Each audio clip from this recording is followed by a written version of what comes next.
Bénin, les militaires qui ne veulent plus de président Talon sont bien plus nombreux qu'on ne le croit. Ce n'était pas un groupuscule, ils étaient nombreux. Et la réaction de la France et du Nigeria montre clairement que la menace était bien plus sérieuse que ce que les médias de propagande ont voulu laisser croire.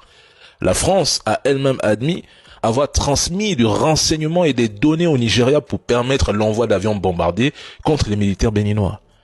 Et tout ça pour soi-disant 17 militaires ou un camp militaire? Non. Autrement dit, sans l'intervention extérieure de la France dans le renseignement, le commandement béninois fidèle à Talon ne représente absolument rien. Depuis dimanche, c'est un avion français qui tourne en permanence dans le ciel béninois pour collecter des informations, des données. Cela illustre une perte totale de souveraineté opérationnelle. Et dans ces conditions, comment nier que l'armée béninoise se retrouve marginalisée? Sans l'armée française, le Bénin ne peut pas sécuriser son propre territoire. C'est d'ailleurs pour cela que les soldats béninois tombent au nord. Ils n'ont ni drone adapté, ni formation tactique solide. Le Bénin est aujourd'hui ce que le Mali et le Burkina et le Niger étaient il y a 5 ans sur le plan sécuritaire. Ajoutant à cela, les 200 militaires nigérians déployés au Bénin, tout cela pour une poignée de militaires? C'est impossible. Il y a bel et bien eu une large division dans l'armée. Depuis dimanche, ma conclusion ne change pas.